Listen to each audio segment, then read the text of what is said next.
On avait un compte avec lequel on était arrivé avec une seule campagne à augmenter le budget à hauteur de $2500 par jour. On se lève un jour et on voit que la campagne ne fonctionne plus du tout. Et c'est un immense problème parce que quand vous dépensez $2500 par jour, les mauvais résultats, ça s'accumule très très vite.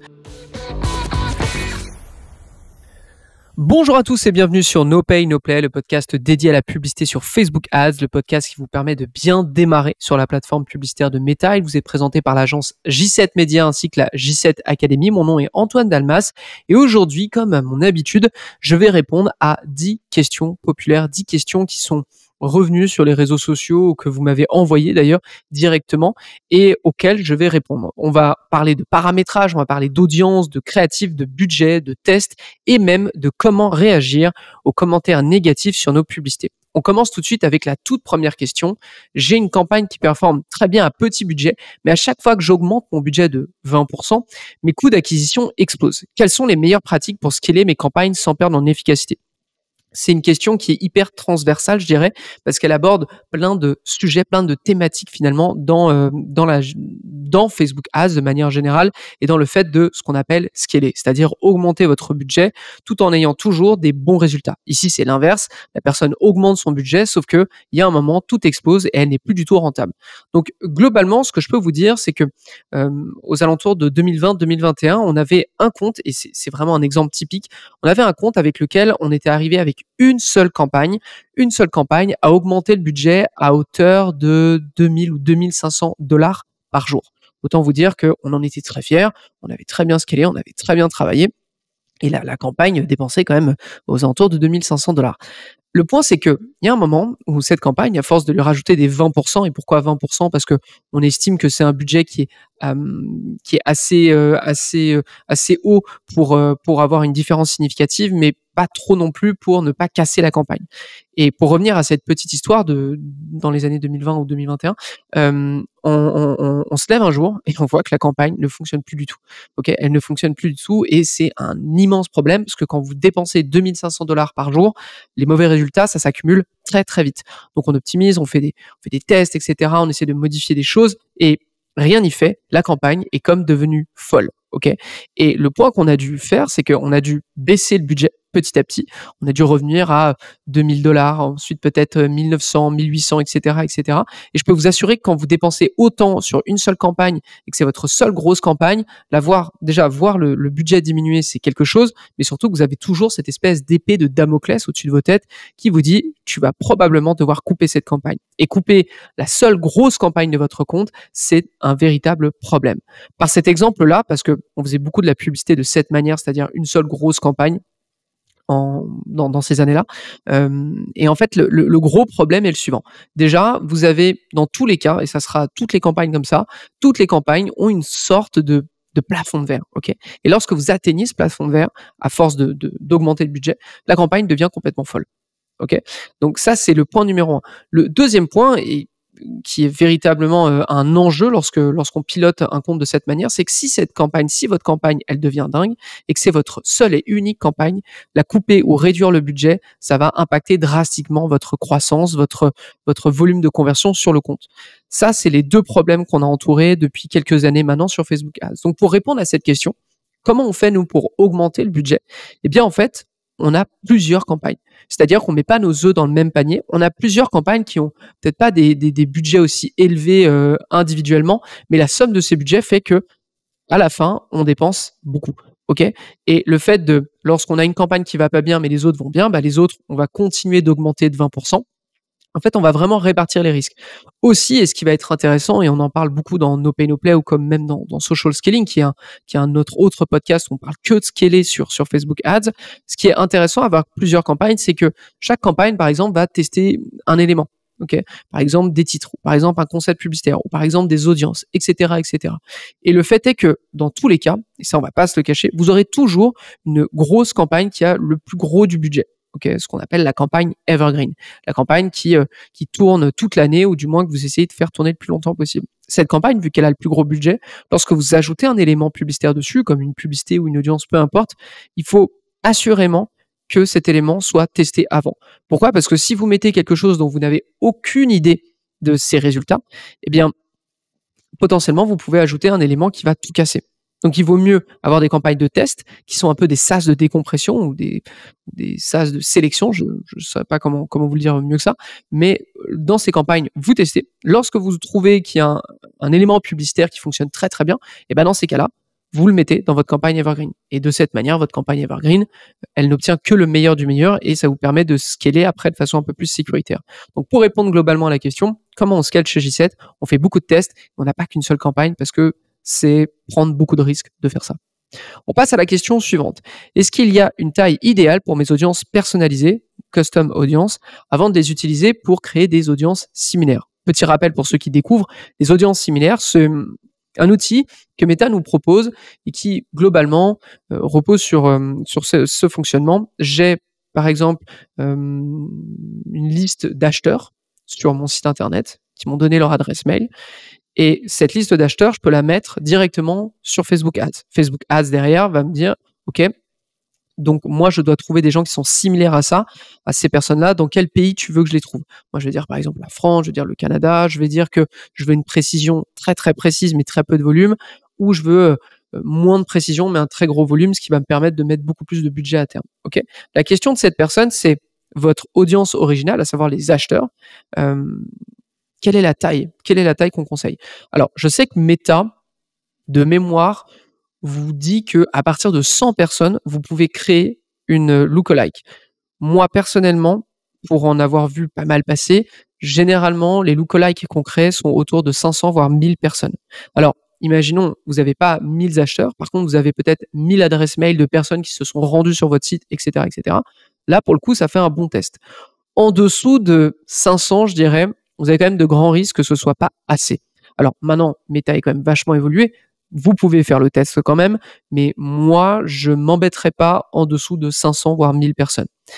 Et là, parce que je vous dis 500 ou 1000 personnes sur votre base, mais est-ce que Meta derrière, lui, va trouver ces 500 ou 1000 personnes directement grâce à leur adresse mail? Peut-être pas.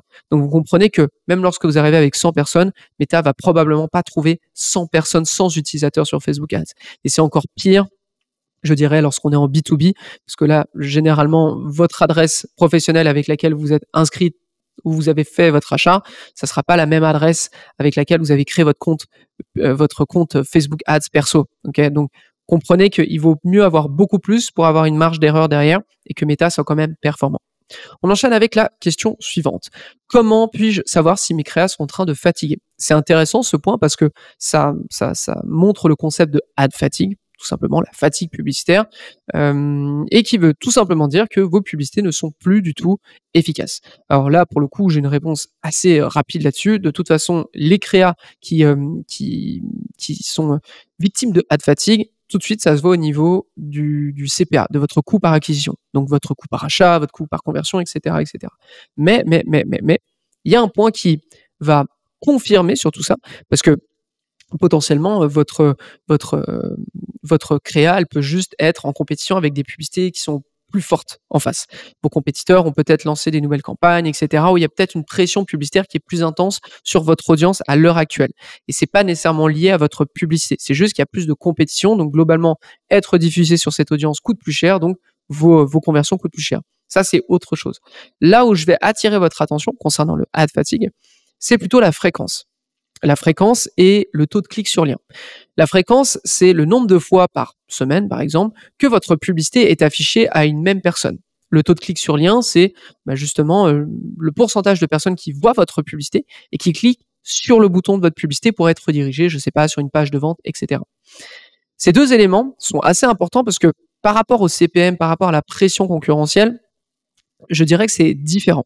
Pourquoi? Imaginons que vous avez votre coût par conversion qui augmente. Et votre fréquence de diffusion, elle augmente aussi. Ce que ça veut dire, c'est que Meta, pour convertir, est obligé de montrer plus de fois votre publicité à une même personne dans l'optique qu'elle clique. Okay?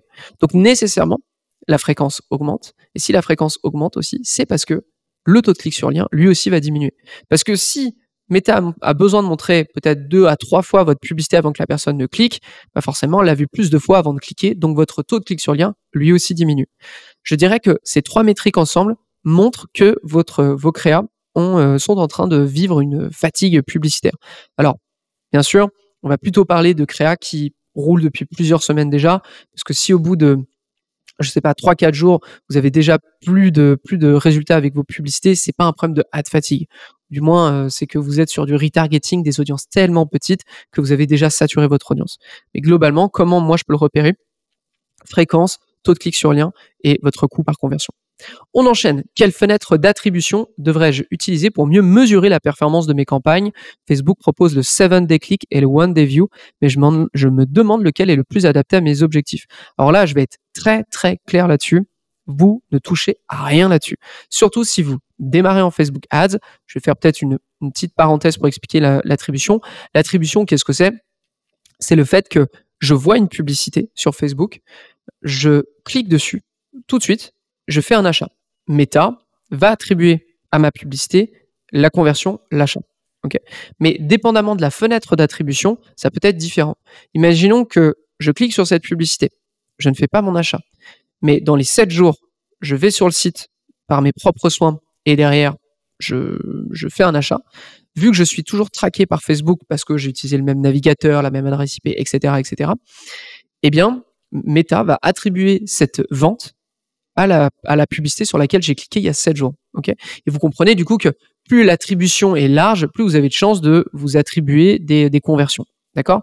Avant, Meta était sur 28 jours, etc. Là, maintenant, on ne peut que optimiser sur 7-day click, donc 7 jours clic et un jour vu, c'est-à-dire je vois la publicité, elle m'est affichée devant, sans même cliquer dessus. Si dans les 24 heures je convertis, cette publicité va obtenir la conversion.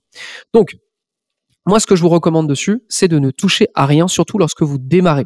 Pourquoi? Parce que je veux que vous ayez une base solide pour commencer à tester derrière et surtout pour avoir un volume de conversion qui est stable, qui est récurrent. Si vous commencez à tester des attributions qui sont beaucoup plus restrictives, je pense notamment à one day click, c'est-à-dire que vous avez 24 heures après un clic pour convertir, ça va devenir très complexe, ça va devenir très dur. À quel moment, par contre, je l'encourage sur des annonceurs à utiliser justement des attributions qui sont un petit peu plus restrictives. Déjà, lorsque vous avez un tunnel de vente qui est ultra court. Imaginons que je vends un t-shirt, peut-être que j'ai pas besoin de 7 jours pour réfléchir à acheter ou pas ce t-shirt. Mais aussi, parenthèse, c'est globalement à des annonceurs qui sont déjà très très bien installés. Je ne testerai pas chez des annonceurs, enfin je ne testerai pas des attributions restrictives ou restreinte plutôt, à des annonceurs qui dépensent moins de 1 000 $ ou moins de 1 000 € par jour, honnêtement. Parce que c'est vraiment quelque chose que je vais me permettre d'optimiser ou de tester lorsque j'ai déjà une très très bonne base, lorsque tout roule et j'ai envie de restreindre un peu plus Meta là-dessus. D'accord? Ça, c'est le premier point. Deuxième point, et ça peut arriver, lorsque vous avez plusieurs canaux d'attribution. Imaginons, je fais du Google Ads, imaginons, je fais de l'emailing, je fais du Facebook Ads, etc., etc. Il y a de grandes chances que Facebook, mais comme Google aussi, s'attribue plus de conversions qu'il n'en a réellement fait. Et là, c'est un problème. Et vous pouvez l'observer d'ailleurs lorsque vous faites le breakdown de vos résultats, c'est-à-dire que vous allez dans les colonnes de performance et vous pouvez ouvrir un des onglets qui va vous montrer, OK, je veux voir les performances par exemple, d'achat sur un jour vu, un jour clic, 7 jours clic, 28 jours clic, etc., etc.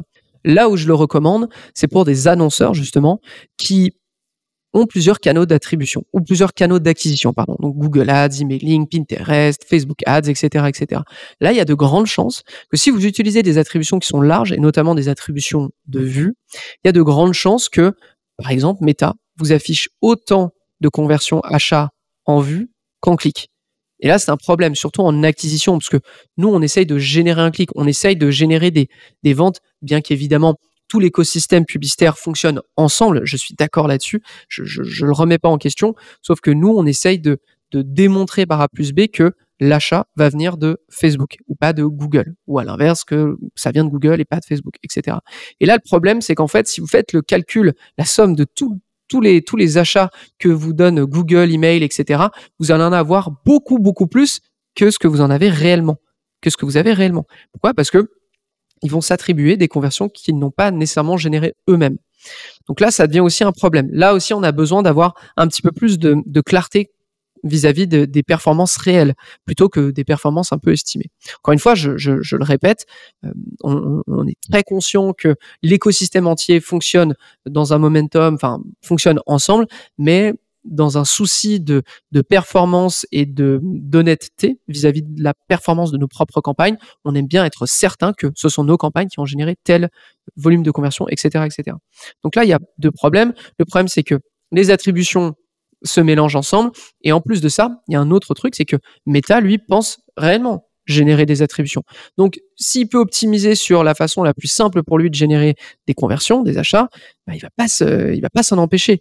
Et du coup, il va moins aller chercher des attributions, des conversions en clic que en vue. Vous avez compris? Donc, c'est comme si vous optimisez sur du trafic finalement, alors que vous voulez optimiser sur des achats. Donc là, pour le coup, si vous avez plusieurs canaux d'acquisition, ça peut valoir le coup. Évidemment, si vous avez aussi une base un peu solide, d'avoir une attribution qui est un peu plus restreinte. Ok? Voilà. Un peu technique l'attribution, mais c'est important de le comprendre si vous voulez augmenter votre niveau sur Facebook Ads. J'interromps votre épisode pour vous annoncer qu'on réouvre nos portes à des clients d'agence. Alors, on avait fermé nos portes à de nouveaux partenariats à cause du Black Friday en l'occurrence, et on peut à présent vous accueillir dans les meilleures conditions possibles. Donc si vous êtes un e-commerce, un lead gen, un infopreneur, un SaaS, et que vous dépensez aux alentours de 30 000 euros, 30 000 dollars de budget par mois sur la plateforme, ou que vous êtes en capacité de le faire, et que vous aimeriez obtenir notre expertise de gestion de campagne, eh bien c'est très simple, vous vous dirigez sur notre site j7media.com et vous remplissez un formulaire. On sera ravis d'échanger avec vous sur vos problématiques et peut-être même, du coup, de gérer votre compte Facebook Ads. De retour sur l'épisode. Question suivante. Quel test devrais-je prioriser en premier dans mes campagnes? Alors, j'ai parlé de la J7 Academy au début du podcast. Pour ceux qui nous découvrent, la J7 Academy, c'est un écosystème dans lequel on aide n'importe quel média buyer, qu'il soit débutant, expert, peu importe, à devenir meilleur sur Facebook Ads, mais surtout le rester. Pourquoi je vous parle de la J7 Academy? Parce qu'on a un cours immense sur le test sur Facebook Ads. C'est-à-dire, qu'est-ce qu'il faut tester, qu'est-ce qui vous permet de scaler, etc., etc. Je vais vous expliquer un des premiers piliers à tester en Facebook Ads. C'est un peu comme la loi de Pareto. Vous savez, 80, 20%, etc. C'est-à-dire que 20% des actions qui vous sont proposées peuvent avoir un effet de 80% sur vos résultats, globalement. Voilà. Eh bien, sur les premiers éléments à tester en Facebook Ads, je vais vous en donner un, c'est notamment les concepts créatifs.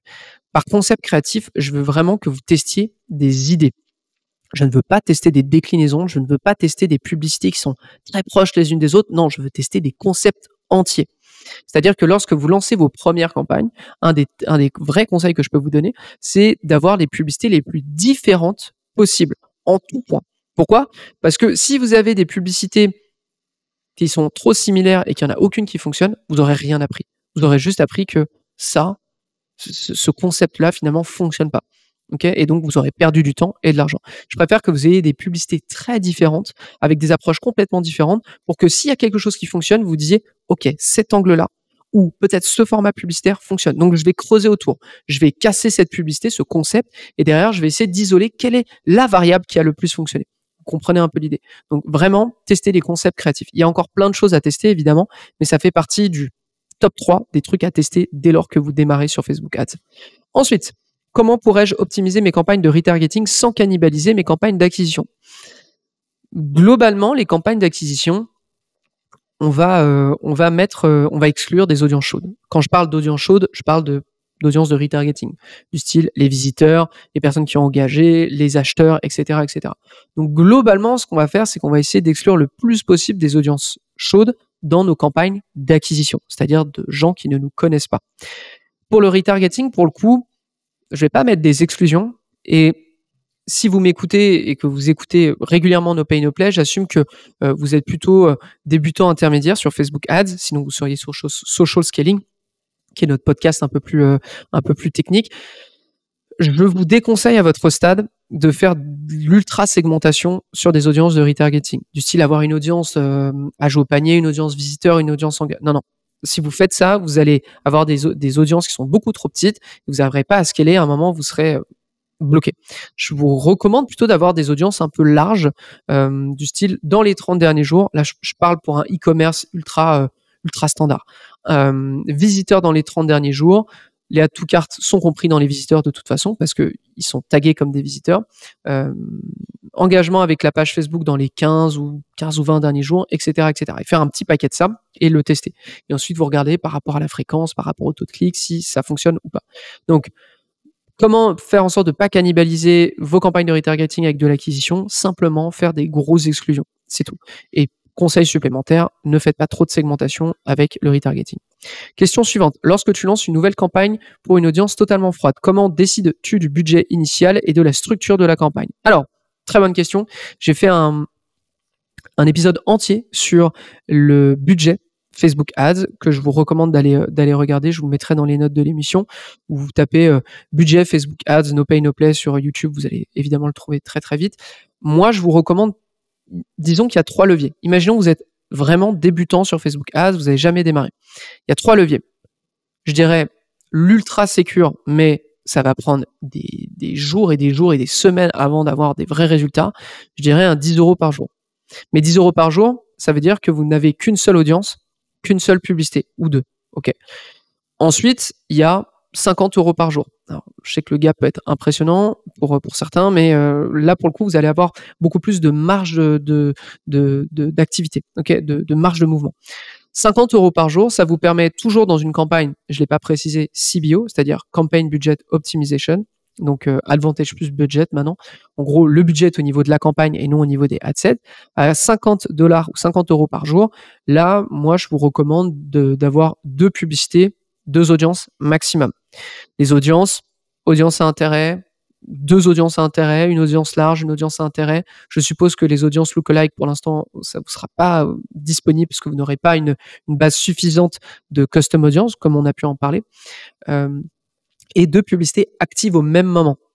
Là, pour le coup, on est vraiment dans une phase avec cette structure que je recommande tout le temps. C'est la structure de je veux savoir ce qui fonctionne le plus rapidement possible. Donc, je laisse à Meta l'entièreté des décisions là-dessus parce que je veux juste savoir qu'est-ce qui fonctionne. Quelle est la pub qui fonctionne, quelle est l'audience qui fonctionne pour ensuite, moi, faire des tests derrière. Donc ça, c'était le premier. Le deuxième volet. Troisième volet, je dirais 100 € par jour. Et là, pour le coup, vous pouvez monter à 3 publicités actives au même moment. OK ? Ça va... En fait, plus vous mettez de budget, plus vous allez aller vite dans vos tests, moins vous allez perdre de temps. Évidemment, plus vous dépensez, c'est certain, mais tout va beaucoup plus vite. Et accessoirement, alors j'ai fait une bonne généralité parce que évidemment, il y a des infopreneurs qui m'écoutent, il y a des lead gen, il y a des e-commerce qui vendent des choses parfois à 100 €, 25 €, 50 €, etc., etc. Mais l'idée, c'est déjà de trouver un peu quel est votre CPA historique. Okay. Ce que j'appelle le CPA historique, c'est en moyenne, un coût par lead, un coût par achat, c'est tant. Okay. Dès lors que vous avez ça, vous devez le viser en budget. Et si vous pouvez dépasser ce budget pour qu'il y ait au moins une conversion par jour, si vous pouvez dépasser ce budget, faites-le aussi. Okay. Et du coup, on est à 10, 50, 100, c'est au lancement. Et lorsque vous voyez à peu près combien ça vous coûte d'avoir une conversion, essayez soit de le maintenir, soit d'avoir plus, etc., etc. Donc c'est vraiment, ça va vraiment être au cas par cas, mais je peux vous donner au moins ces trois piliers. On enchaîne. Alors, ça, j'adore cette question. Comment on gère les commentaires négatifs sur nos publicités? Je peux en attester parce que je peux en avoir moi aussi sur nos publicités de J7 Media ou même voir ça sur nos clients. Pour moi, il y a 2 types de commentaires négatifs. Il y a le type de commentaire négatif qui est insultant, qui est pas constructif, qui est très acide, bref, qui est juste là pour faire mal. Dans ces cas-là, ce que je vous recommande de faire, c'est de bloquer cette personne, de signaler son commentaire comme étant un spam ou même injurieux, peu importe, si c'est le cas évidemment, et de le supprimer. Parce que là-dessus, il n'y a rien à faire. C'est juste quelqu'un qui vient cracher, et Dieu sait que ça existe sur les publicités, qui vient cracher sur votre publicité. Ça, c'était le premier point. Le deuxième point, vous avez le commentaire d'une personne qui est déçue ou a pas compris ça ou juge un peu votre argumentaire de vente parce qu'il n'a pas bien compris ou il n'a pas lu ou il n'a pas fait l'effort de lire, etc., etc. Là, pour moi, c'est une opportunité, une très bonne opportunité de prolonger votre discours de vente et surtout de montrer que vous n'avez pas peur d'expliquer. Moi, je pense à quelqu'un qui va me dire « Ah ouais, mais votre truc, il est trop cher, c'est du n'importe quoi ». Derrière, vous faites un commentaire à cette personne en disant « Voici pourquoi c'est ce prix-là, Argument 1, argument 2, argument 3, etc., etc. Autre, mais faut donner son adresse mail, c'est n'importe quoi. Ok, argument 1, argument 2, argument 3. Ok, j'ai pas aimé, j'ai acheté votre truc, mais j'ai pas du tout aimé ça. Ok, dans ce cas, est-ce qu'on peut te proposer autre chose? On vient te parler en message privé, etc. Juste que, en fait, toutes les personnes qui vont voir ce commentaire négatif voient que derrière vous avez réagi. Et vous avez réagi de façon plutôt professionnelle. Et surtout, ça vous a permis de peut-être démontrer un petit peu plus d'informations que ce qu'il y a déjà sur votre publicité.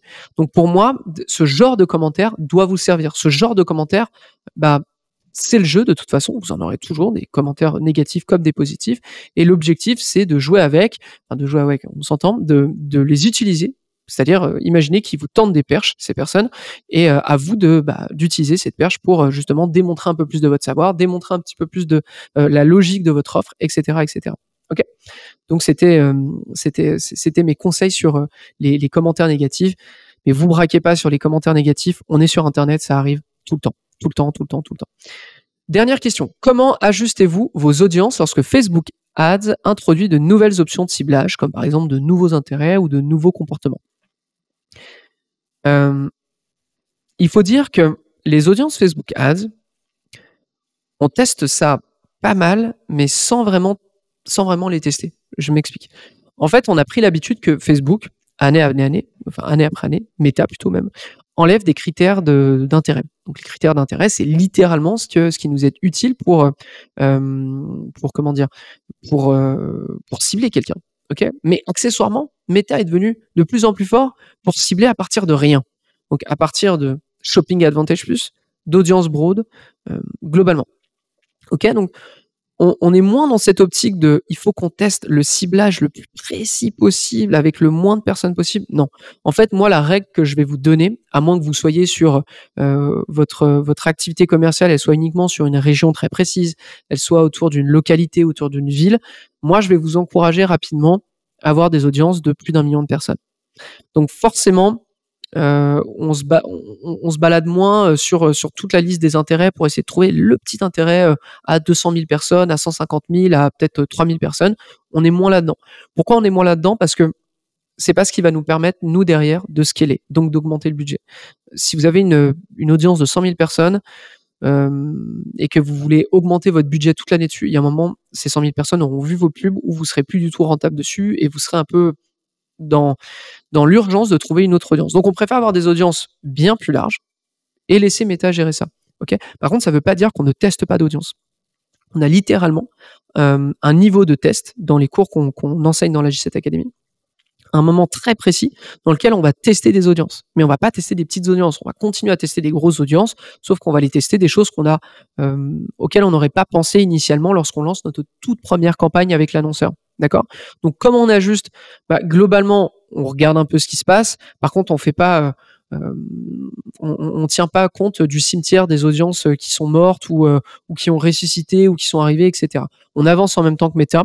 Nous, on sait que de toute façon, il faut aller chercher du volume. Donc perdez pas trop de temps à tester de la micro audience. Vous en tirerez rien à long terme au moins. Je dis pas à court terme, mais à long terme, ça sera pas très intéressant. Voilà, on arrive à la fin de cet épisode. Je tenais juste à vous dire, parce que je vous attends dans les commentaires pour le coup. J'ai prévu d'autres épisodes de ce style, mais sur des thématiques bien précises. Alors, je vous les liste juste là, je vais juste les regarder. On va avoir un épisode entier sur les budgets. On va avoir un sur les audiences et un sur les créatifs. Donc, si vous avez des questions à me poser sur le budget, sur les créatifs et sur les audiences, mettez-moi ça en commentaire de cette vidéo YouTube et je pourrai les ajouter à mes futurs épisodes.